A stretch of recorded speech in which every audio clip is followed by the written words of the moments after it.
What is up, everybody? It's Dan from Sage Math Test Prep, and I have a couple problems that have to do with bearing and navigation and wind and ground speed and all that stuff. And to be honest, before tonight, I was not familiar with these kinds of problems, but my student presented me with them, and of course, that inspired me to very quickly learn how these work. And these are four problems that my student in particular had some trouble with. So I want to make a video for her that shows how to do it, and also hopefully it's helpful to anybody watching as well.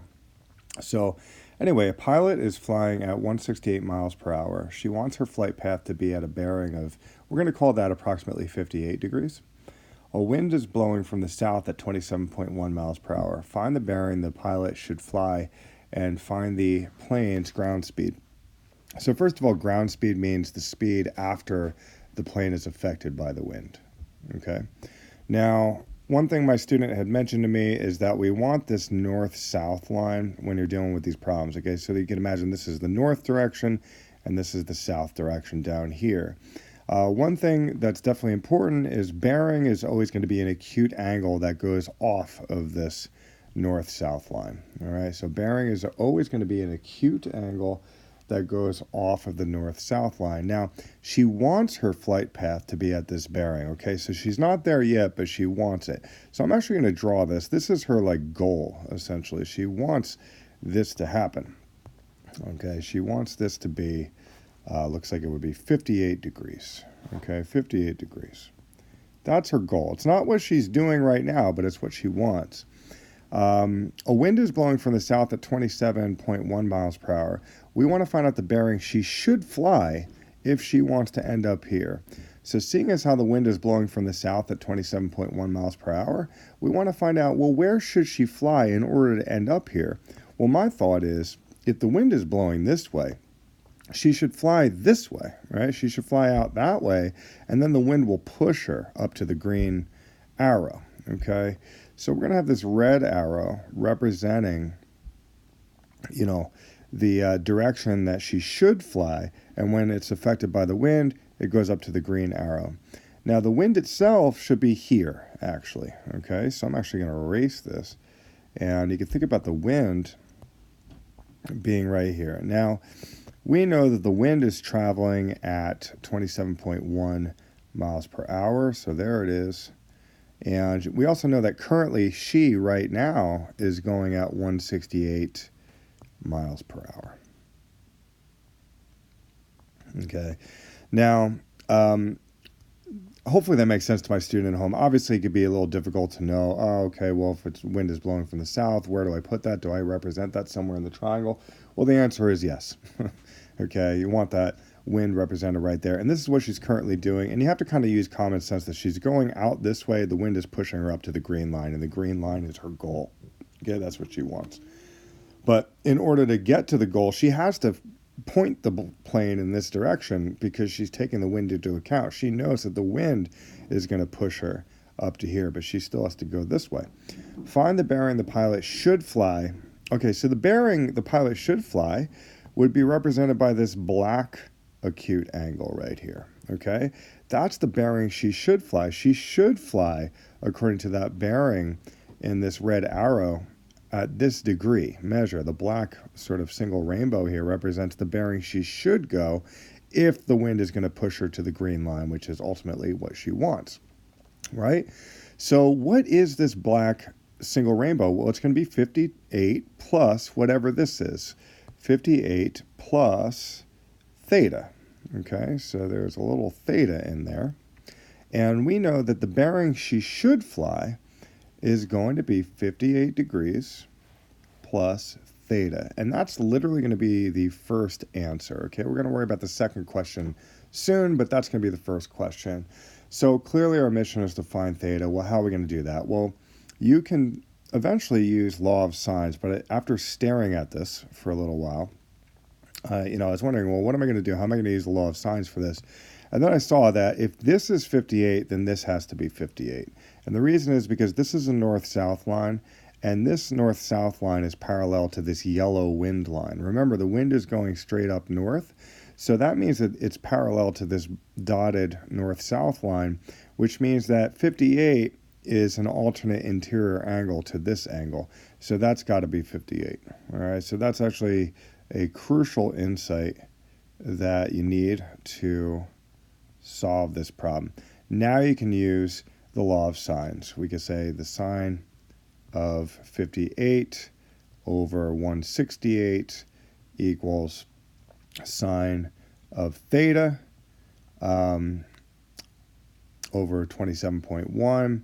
And then you would sort of whittle it down. And I'm just going to tell you right now, you would, you would say sine theta equals 27.1 times this over 168. And then you'd have to do the inverse sine, of it. And you would realize quickly that theta would equal approximately 8 degrees. So really, over here, it's going to be 58 plus 8. Okay, and that's going to be the answer, at least the first answer. 58 plus 8 degrees, and that's going to be 66 degrees. All right, hopefully that makes sense for my student at home. Couple key insights. You had to know that if this is 58, then this is 58. You had to know that she's traveling like this, and the wind's going to push her up to the green line. You had to realize that the bearing that she should travel is going to be 58 plus theta, right? And I think that's it pretty much. So let's see, find the bearing and find the plane's ground speed. Well, the plane's ground speed is going to be the length of this green line, right? Because ultimately, yeah, she's going this way, but the wind's pushing her this way, and it's going to result in a particular speed in this direction. Well, that once again could very well be a law of sines situation. And really, there's a couple things you could do here. I would say we'll just stick with the, sine 58 over, 168. Might as well stick with that. And then it's going to be this angle over that, right? Well, I probably should have just replaced that with an 8 because it is an 8, right? Let's see. So this right here is now 8. We figured that out before. So if that's 8 and that's 58, then this is going to be, that's going to be 114.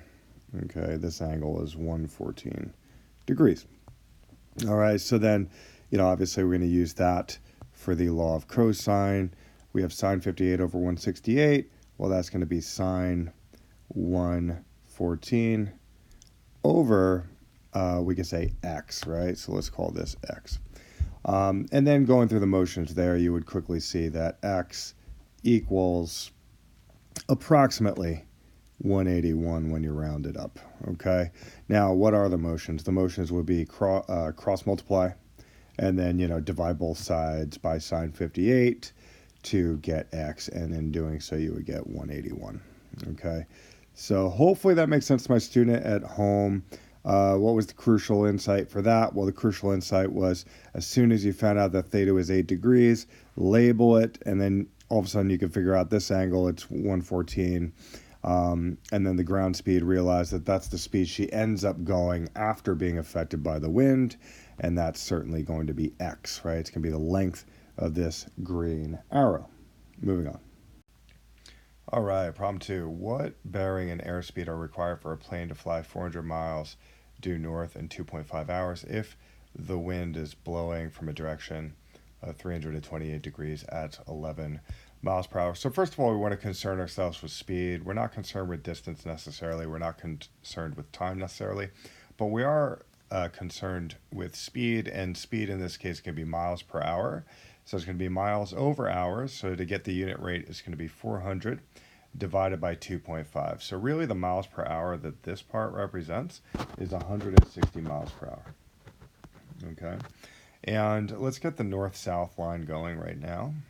And basically our goal, we want the plane to fly at 160 miles per hour north.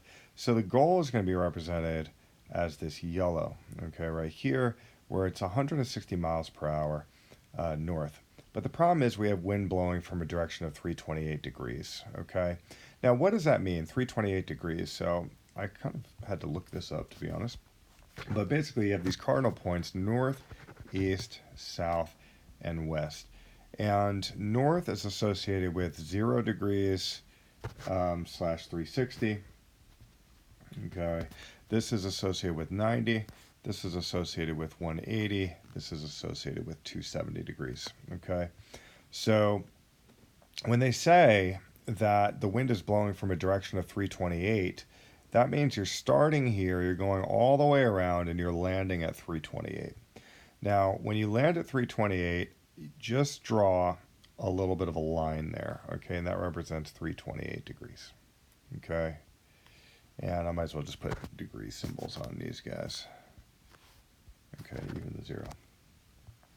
So that's 328 degrees. Now, how did we get that? We went all the way around, and we got this 328 degrees, and then I drew a line. Now, it's important to realize that that line is the back end of the arrow. It's not the front of the arrow, it's the back end of the arrow. Whenever they tell you this direction of, the wind blowing from a direction, it's like all the way around. That's the back end of the arrow. Draw the back end, and then the front end is going to be like that. Okay? So really the wind is going like that. So the wind, like let's say the plane is like going up and going up, but the wind is pushing it from that direction, so it lands on the yellow arrow. Okay, so the wind should be represented here because it ends up, whatever our line is here, the wind pushes it to become the yellow arrow, and that wind is at 11 miles per hour. And we want to know what bearing and airspeed are required.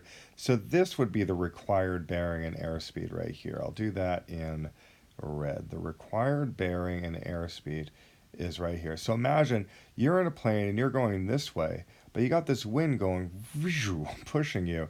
So it forces your plane to travel at 160 miles per hour in this perfect north direction. Okay, so hopefully that makes sense.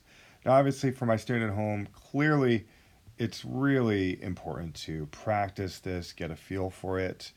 There is a little bit of a sense of like, well, what would it be in the real world? If I want the result of the plane going perfectly north at 160 miles per hour and the wind is coming from this direction, kind of down and to the right, well, clearly my plane must have been traveling in that direction. I mean, obviously it wasn't traveling in this direction because the wind would just press it so that it goes like further down that direction, right?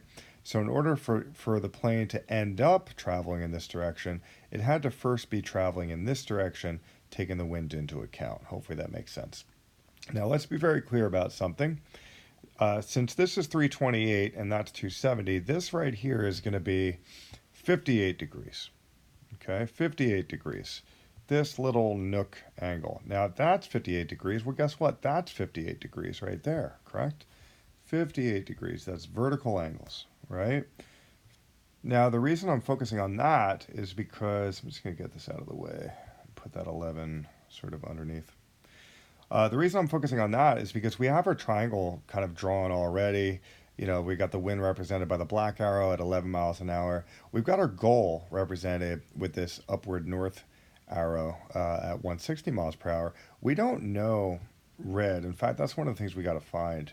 We're going to call that X, in fact, because we want to know, what bearing and airspeed. Well, X represents the airspeed, okay?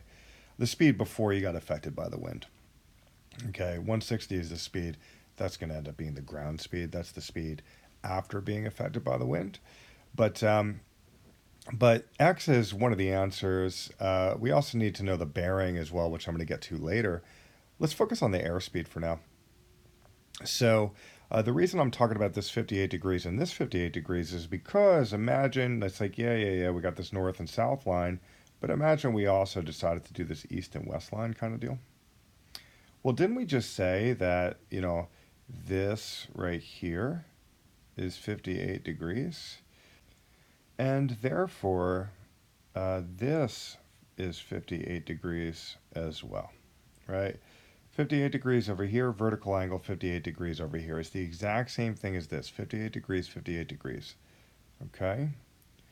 And the reason why that's important, now there might be a smarter way of going about this. I might be being stupid right now.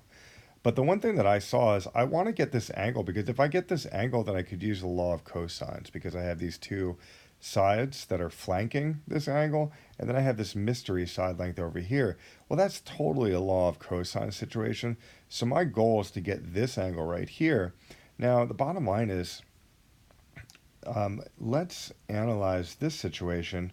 You could totally imagine that there's this other sort of line that cuts across like that, that is parallel to this blue line. And since this is 58 degrees, by alternate interior angles, that's going to be 58 degrees. Okay, this guy, little angle here is going to be 58 degrees. And then 58 degrees plus this 90 degrees, because that's 90 right there. 58 degrees plus 90 degrees would give you the whole angle here. Hopefully that makes sense, okay, to my student at home. Once again, I'm imagining this green line. If that's 58 degrees, then this has to be 58 degrees due to alternate interior angles. And then in order to get this whole huge obtuse angle here, it's going to be 58 degrees plus 90 degrees, and that's going to be 148 degrees. Now again, there might be a smarter way of going about that. Maybe there's a quicker way of just knowing that, but that's something that popped out at me, and I just decided to run with it. Okay, so hopefully that makes sense. I'm going to erase some stuff. So I'm going to go ahead and just label that 148 degrees, because I know that that's what it is, 148 degrees. So now I'm ready to use the law of cosines to figure that out. Now, the mystery side length is this x, so we're going to call that, x squared. X squared equals 11 squared plus 160 squared minus 2 times, it's going to be, stuff, cosine of 148, right? We just figured that out. This is going to be 11, and that's going to be 160. Now, when you work all that out, that's going to be x equals approximately 169. Okay, so that right there is 169, and that is the airspeed that we need to go. Now, we also want the bearing.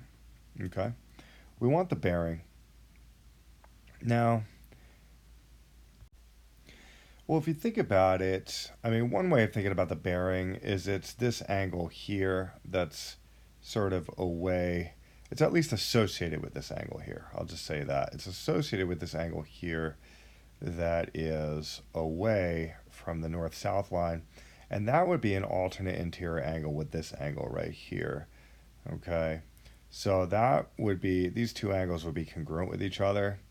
So the bearing is most definitely associated with this angle. So that's something to take into account. There's more to say about, what the final answer is going to be, but hopefully you realize bearing is an acute angle associated with the north and south line. So the bearing is associated with this, which means it's associated with this. So we're going to call that theta for now. Okay, and our new goal is to figure out that angle right there, and then we're going to do a little sort of analysis to come up with the answer. Now, we know that that's 148. We have an angle here. We know that 148 is associated with the opposite side of 169. And we know that this theta is associated with this opposite side of 11, right? It's a length of 11, okay? So that's definitely a law of sine situation. So we could say sine theta all over 11 equals sine, what is it, 148 all over 169. Now, when you work that out, that's going to end up being an inverse sine, and you're going to get a theta of 2 degrees, approximately 2 degrees. So this right here is 2 degrees, okay? Now, here's the tricky thing, though. When you're doing the bearing, you really want to consider the origin of, from where the arrow is pointing, okay?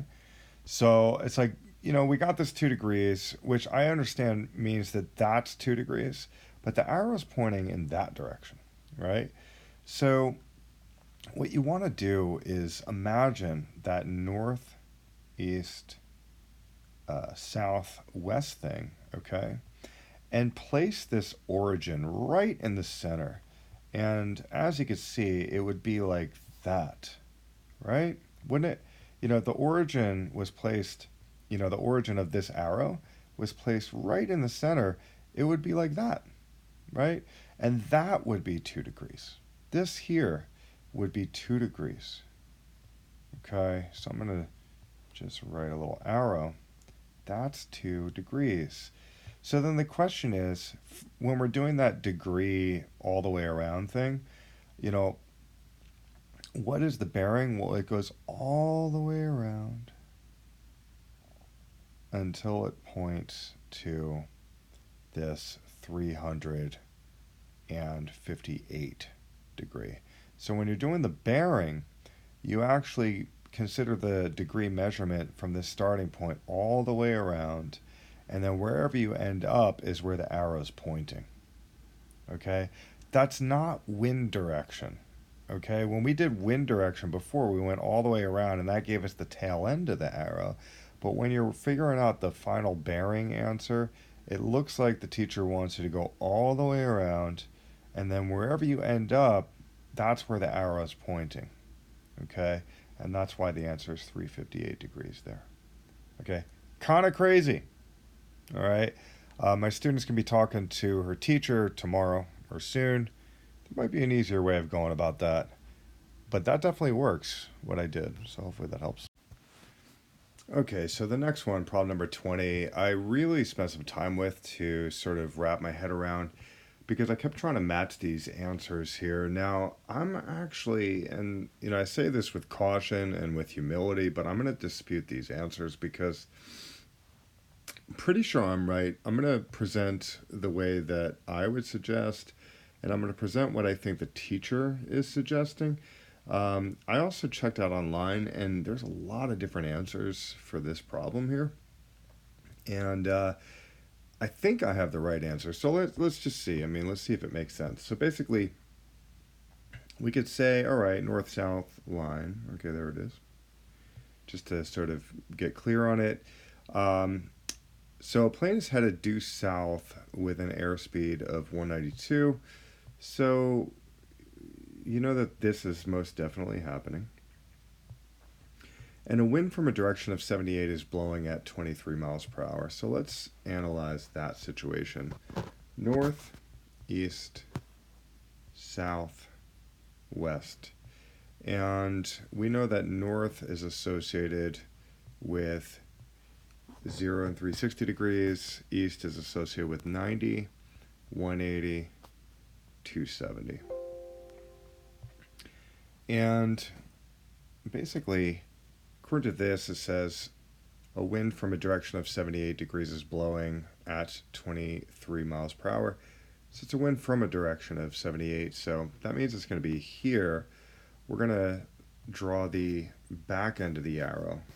So that right there is 78 degrees. And then the front end of the arrow is right there. So that means that that is also 78 degrees. Okay, so we have this wind that's going down on this thing. Okay, it's going down, and seeing as how the arrow is pointing down, it's going down, and this is also going down. That means that this 192 is going to get bigger. It's going to go faster because it's already traveling south. The wind is pushing it. Sure, it's pushing it at an angle, but it's also pushing it south. So it's helping it go south. So the resulting sort of arrow, the resulting speed should be longer than the 192. And that's why I'm choosing to put that wind arrow here. And that's at, 23. And I'm going to say the final resulting bearing of the plane, or the resulting ground speed at least, we'll focus on the ground speed first, would be this arrow that would connect the two. Once again, it's traveling the green arrow, but the wind is pushing it down and to the left. So that means that it's going to go here. All right. Now, I'm just going to say what the teacher did, and I'm going to dispute what the teacher did. But it looks like the teacher certainly took into account that 192. But what she did was she applied the wind up here. And if I'm not mistaken, she had the resulting speed there. So now that's going to result in this being 188.6. All right, I'll just call it 188 for now, which is shorter than this 192. But again, I just don't see how that would be, because again, this wind is helping the plane go south. So that means that the speed should be larger than 192. Okay, so it's 192 miles per hour plus the extra speed it's getting from the assistance of the wind. And also looks like 173, that looks to be about a bearing of 173 as well. I can already kind of see that. Okay, so again, I'm going to dispute that. Maybe I'm wrong. I don't want to be sort of like cocky about it, but I'm pretty sure that this is the right formulation. Now, let's analyze, my formulation. Now, if it turns out that I am wrong, which I don't think I am, the same sort of principles that I'm about to do here would apply to what I said the teacher was doing. So as long as the principles are there, you should be fine. Now, the wind is at 78, degrees away from this perfectly vertical line. So if you were to imagine this green line to extend downward, then this angle in this nook here would be that 78. Okay, that would be 78, which makes this obtuse angle right here 102. Okay, so that's 102 degrees. So we're perfectly set up now for the law of cosines. Okay, so we're going to do the law of cosines right now. And just so you know, what we're trying to find is this x. We're trying to find this ground speed here, okay? And the law of cosines would have us say x squared equals something squared plus something else squared. I like to do parentheses. Minus 2 times something times cosine of, it would be 102 in this case. So what are those somethings? Well, it's 192 and 23. 192 and 23. Okay, and after working all that out, what you would end up getting is approximately 198. So I'm going to say that that is 198. Okay. Now, the question is, what is the bearing? Well, the bearing is associated with the acute angle that's off of any vertical north-south line. So if we could figure out this acute angle, then we could kind of take things from there. Once again, I'll just say that the bearing is associated with any acute angle that is off of the north-south line, any vertical line, and that would be right there. So if we could just find that angle, then we would certainly be moving in the right direction. All right, so we want to find theta. Okay, now the way to do that is to recognize, well, we have this angle, it's 102. We have this side length, which is 198.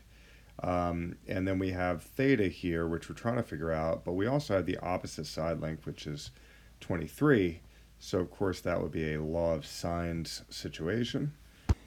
And the setup would be sine of theta over 23, and that equals sine 102 all over 198, because we have that. It's 198.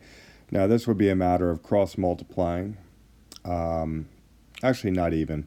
You'd really want to get sine theta by itself, so all you have to do is multiply both sides by 23. So you'd have sine theta equals 23 times this whole thing. And then you would do the inverse sine. And then as a result, you would get about 6.5. Now, that's my calculation. Maybe I made a careless mistake, but I don't think so. So that's 6.5. Now let's think about that. That 6.5 is right here. So, and the arrow that, this sort of resulting ground speed arrow is pointing down to the left. So let's imagine those cardinal points again. We've got north, we've got east, we've got south, and we've got west. And we're looking at the bearing of this arrow. We're looking at the resulting bearing of the plane. And we want to position the origin of the arrow right at the origin right there. So it would be like this. And we just figured out that that right there is 6.5 degrees. Okay, 6.5 degrees right there. So it's going to be 180 plus the extra 6.5, which is 186.5, obviously, right? 186.5 is the resulting bearing. We'll call that degrees. All right. Once again, that is clearly a departure from what the teacher did, but I would stand by it, I hate to say it, but I would definitely stand by it. Moving on. By the way, I do look forward to being corrected about that. And also, if anyone's watching this, in the comments below, let me know if I'm wrong about this one. All right.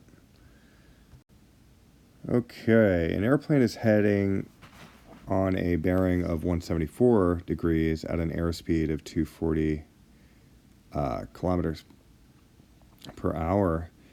At 30 kilometer per hour wind is blowing from a direction of 245. Find the ground speed. Okay, so cool. Let me just get a sense of the north, east, south, west deal again, and we're looking at a bearing of 174. Well, let's think about that. This is 90, and to go all the way over to the south sort of axis, that would be 180. So we want to be somewhere in between. So we're looking at this bearing of 174 degrees. Okay, 174 degrees right there. And it's going, 240 kilometers per hour. So let's get that north-south line, because it seems like the teacher does indeed insist upon that. And we're going like that. Now, let's just make a mental note right now. That's going to be 6 degrees, right? Because 174 plus 6 degrees would give us the full 180. So this is 6 degrees. That might come into play. Let's see, and it's going at 240, so I'm going to write a little 240 right there, okay? A 30 kilometer per hour wind is blowing from a direction of 245, so I'm once again going to draw the cardinal points, but when it says, the wind is coming from a direction, remember, we're going to be drawing the tail end of the arrow. When you're drawing a bearing from this cardinal point situation, you actually draw the arrow. Like, you open up that angle that they mentioned, 174, and then you draw the arrow. Whereas now we're going to open up this angle of 245, which I think is going to be down here, and that's going to give us the tail of the arrow. So you got to be really careful with that. It's a big difference between using the cardinal points to find the bearing and using the cardinal points to find the direction that the wind is blowing from, right? Because it's blowing from. So this is 90. Well, let me label the north, south, east, west. Starting here, that would give us 90, that would give us 180, and then 245 would be right around there. So that's 245, and then the tip of the arrow is pointing like that, okay? Now, before I sort of do anything, I am tempted to get clear about at least this angle right here, because if it was 180 and then it went to 245, well, 245 minus 180 is 65. So just want to sort of make a mental note of that. That's 65, because I just have a feeling that's going to come into play. And that's 65 due to vertical angles. So let's just sort of remember that, just in case. Okay, so the wind is blowing from a direction of 245, and we want to find the resulting sort of ground speed. Now, if the wind is pushing up, like see how it's an upward angle to the right? If the wind is pushing up, that's going to make it so that this thing does not quite get so far down. It's going to be suppressed, so it ends up here, right? So in a way, the last two problems, in my opinion, for my student at home especially, you do have to kind of get a sense of what would happen in the real world. Because if the wind is pressing sort of northeast like that, this boat is going to have trouble going down like that. It's going to want to start to drift up a little bit, right?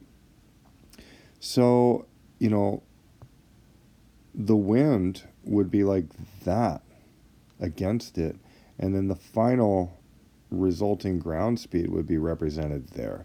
It's as though the green represents what the boat was trying to do, but the damn wind was pressing against it, so the black arrow is the resulting sort of ground speed and bearing.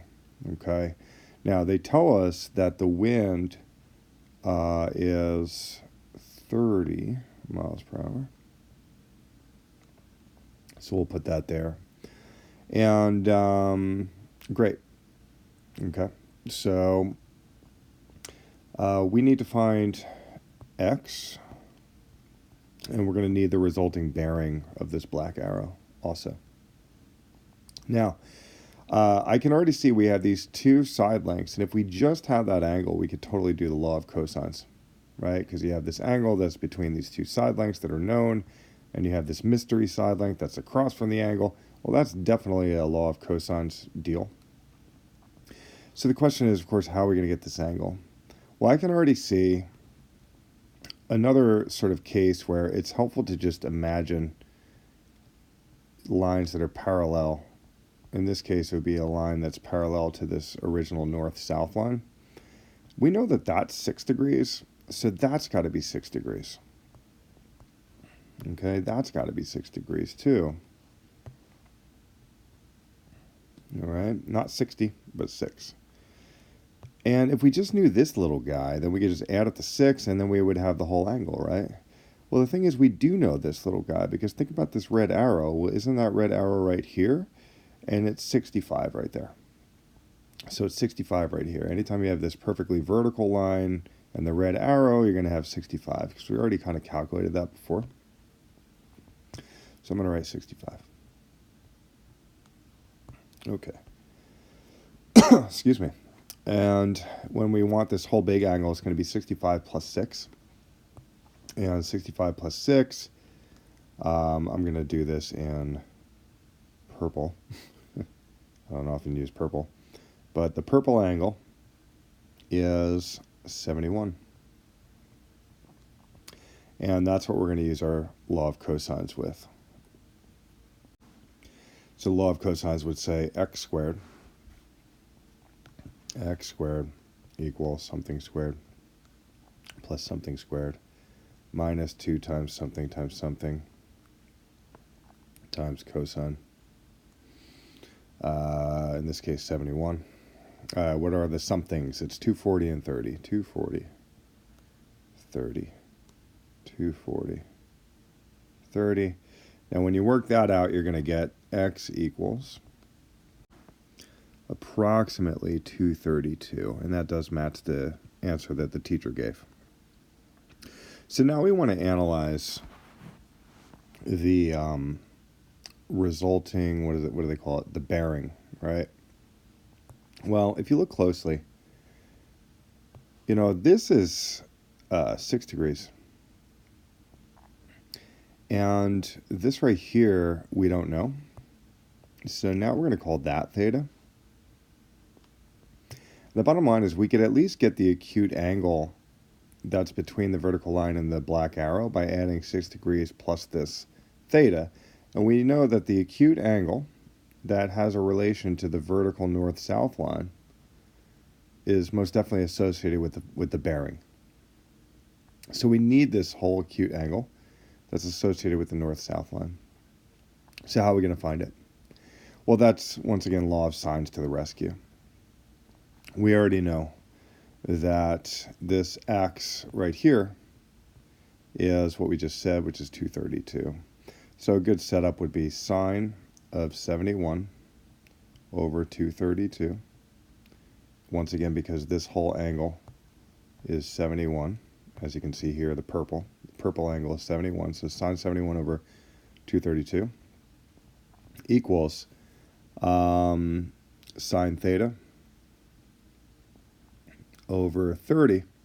And really all you have to do is multiply both sides by 30 to get sine theta by itself. Then you do the inverse sine, and that would be approximately 7 degrees right there. Now remember I said that the bearing of this final black line is associated with the acute angle that has a relationship with this north-south line. There's an acute angle here that has a relationship with this north-south line, and the bearing is related to that. So we want this acute angle, and that acute angle, I'll do it in purple again, is 13 degrees. So now we're going to analyze the cardinal points again, and we're going to sort of replicate that. We're going to have 13 degrees right there. But when we do the bearing, the final answer is going to be from the north, how much did you open? And clearly that's going to be 180 minus 13, which turns out to be 167 degrees. Okay, so it's kind of ugly looking, but it's a 167 degrees, which is what she has in the answer, it looks like. Okay, so that one I'm most definitely in agreement. Anyway, I hope this was helpful for my student at home. Hopefully that was helpful. I know the handwriting's not that good. I'm kind of winging all this on the fly.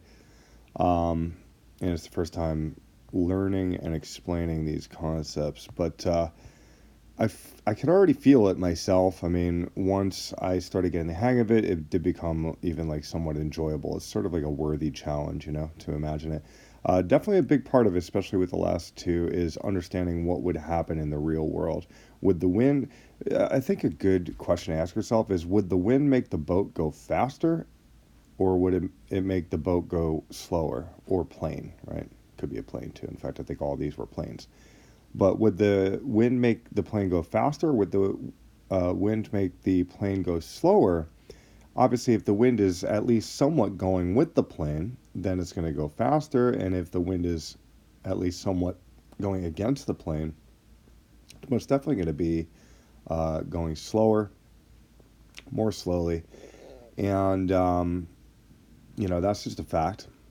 And if the plane ends up going faster, well, then the resulting arrow and the ground speed arrow is going to be longer. And if the plane ends up going more slowly as a result of the wind, then the resulting ground speed arrow is going to end up being shorter. So just use that as a rule of thumb with regards to how you're going to place the arrows, how you're going to construct the triangle. All right, hopefully that's helpful, and I will talk to you all later.